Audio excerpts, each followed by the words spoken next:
Hi friends,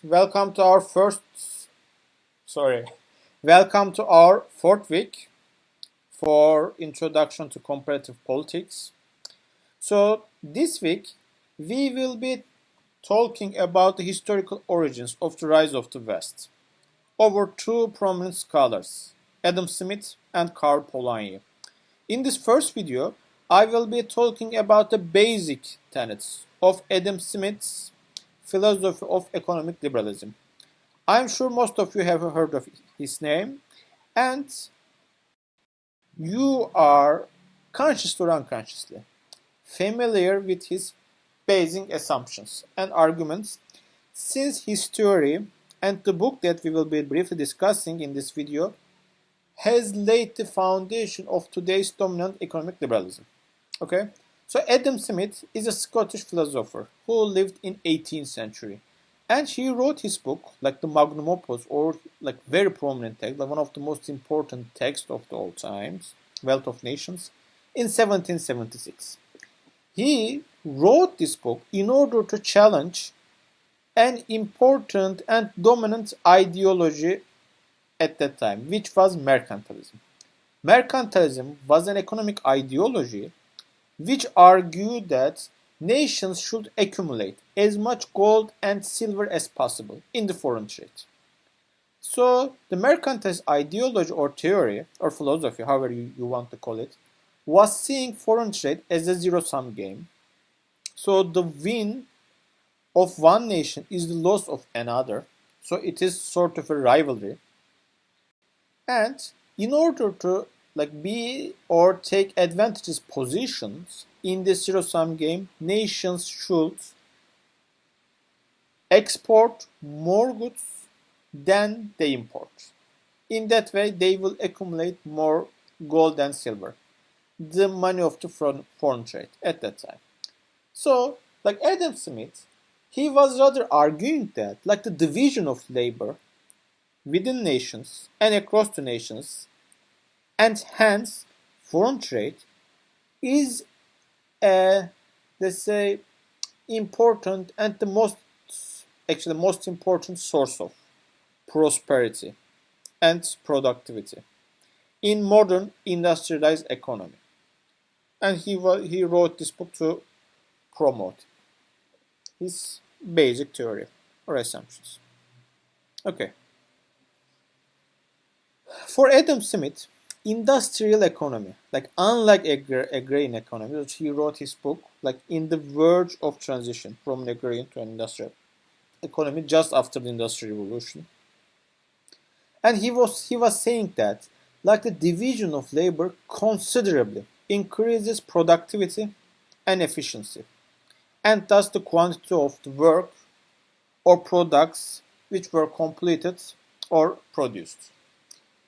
So in his book, he is talking about a semi-hypothetical example of pin producing factory. And according to his, again, semi-hypothetical observations, like these, like pin production from start to end takes 18 different operations or tasks. And when just one single employer or worker tries to carry out all these 18 tasks by himself or by themselves, they can produce only 20 at most, 20 pins in a day. However, when when each employer is responsible for only one or two single small tasks within the process of this pin production, and when they when many people achieve this division of labor along these lines, where people only are responsible for small minuscule effective simple tasks, then the output will be like hundreds of times more than when they produce as single employers. Okay, so he was saying that when this organization achieved division of labor, they would produce like 50,000, or just 10 people produce 50,000 pin.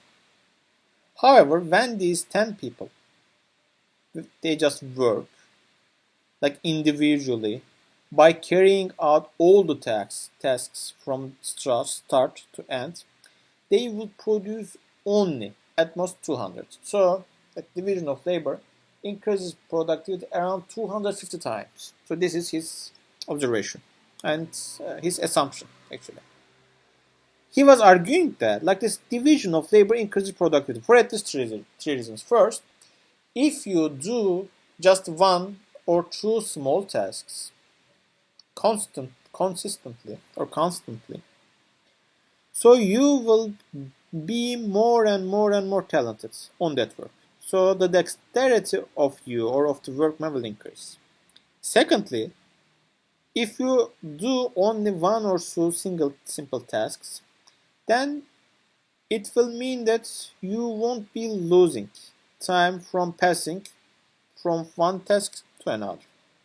And thirdly, like when you specialize, you will also devise new ways, new technologies, new instruments to do your job better.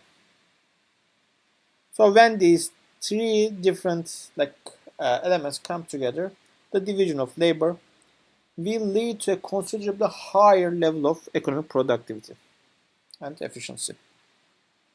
So he sees division of labor as one and most important origin of the wealth of nations, with references to the title of the book. So, for Adam Smith, actually, like this division of labor is not something that humanity developed like consciously, or it is not the outcome of our wisdom. Actually, he sees it as one of our inherent qualities, or sees it as the element of our nature. So he thinks that humanity is like by nature tendacious to like barter, to track, and in other words, to the division of labor. So he was saying that like our self-interest actually guides or motivates us in that respect, like in the division of labor. And actually like this self-interest of like many individuals, when they come together, actually it will also maximize the interest of the group or of the society or of the nation or of the world in different scales. So, like, imagine yourself as the butcher, like in the quotation below. So, like, your self-interest is to gain more money. And in order to do that, you need to like increase your productivity and increase your efficiency, which means that you need to enhance your specialization of the work that you are doing. So by doing that, you will actually produce more goods, which means that you will have more surplus goods to exchange or to sell or to barter with your neighbors or with other people in your territory. When everyone does that, when everyone specializes, it is in the self-interest of everyone to specialize on an important task, increase their productivity, and just produce more goods to, let's say, exchange. So, like the human self-interests actually uh, open the way for the emergence of collective goods, according to Adam Smith. So, as I said, Adam Smith is the like founding father of economic liberalism. So, the free market principles. So he was saying that like people like know their conditions, know what they should do better than anyone else. So, like the state officials, like politicians or rulers, shouldn't intervene in the functioning of market economy because, like the players of markets, know what is in their best interests. So, when you just intervene, when you just interfere in the functioning or in the operation of free markets, actually you are like adding additional burdens over the market players, and you are like causing to, let's say, like to the loss of efficiency or to the waste of some resources by just trying to regulate the market, because the assumption is people know their interests better than anyone else.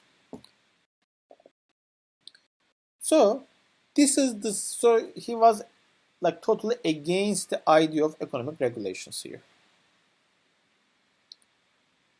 since it will lead to economic inefficiencies and will lead to like additional burden or hurdle over the people. And he was saying that like the dominant ideology of the time, like mercantilism, as I just discussed, was arguing to increase the tariffs over or against the competitive markets. So if you are just producing, let's say, wine, and if your neighbor is also producing wine, then it is in your interest to just levy the tariffs against them so that their products won't occupy like your domestic market.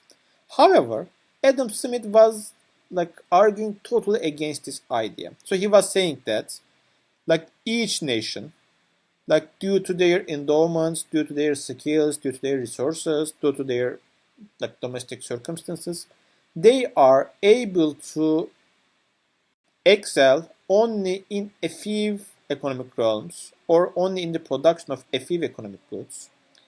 And if they do the job that they do best, they will produce like more goods. Again, they will have more surplus goods to sell or to export. And when like every country does does the same job where they have like competitive advantage according to other countries, then the whole world will be in a better prosperity, in a higher level of prosperity, according to Adam Smith.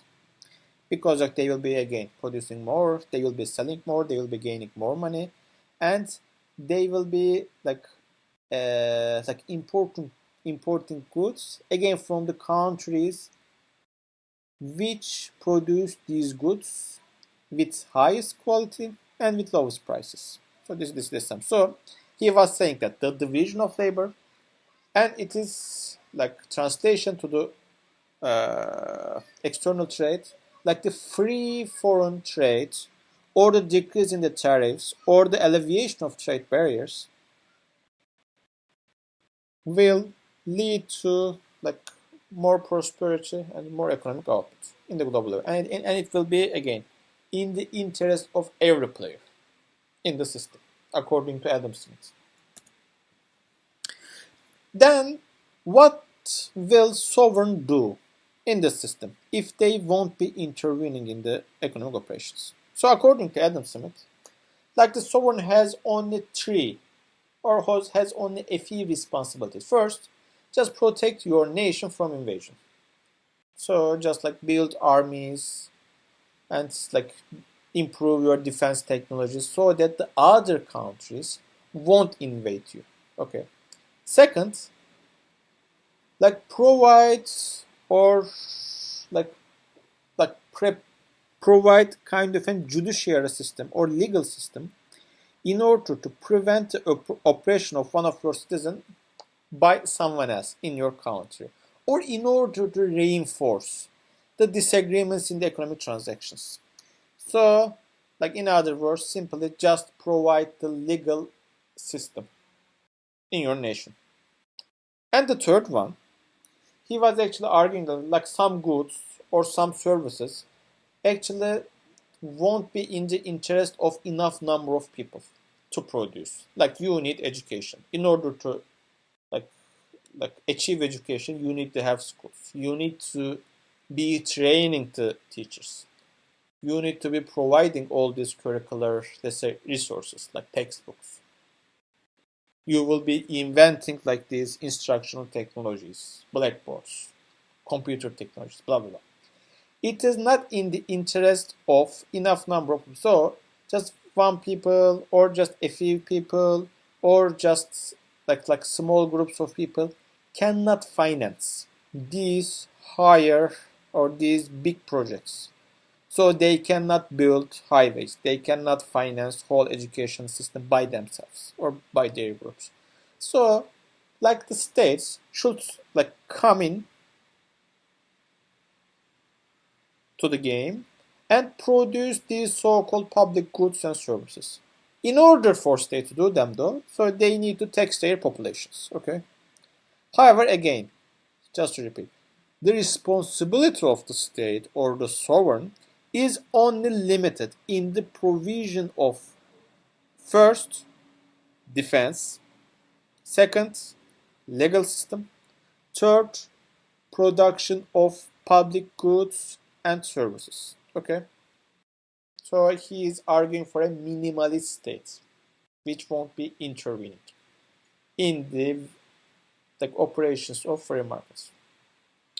So this is the theory produced by Adam Smith, and I can say it is the dominant ideology or dominant economic paradigm right now. In the next video, actually, I will talk about Karl Polanyi's theory, and next week we will be discussing Ha-Joon Chang and André Gunder Frank.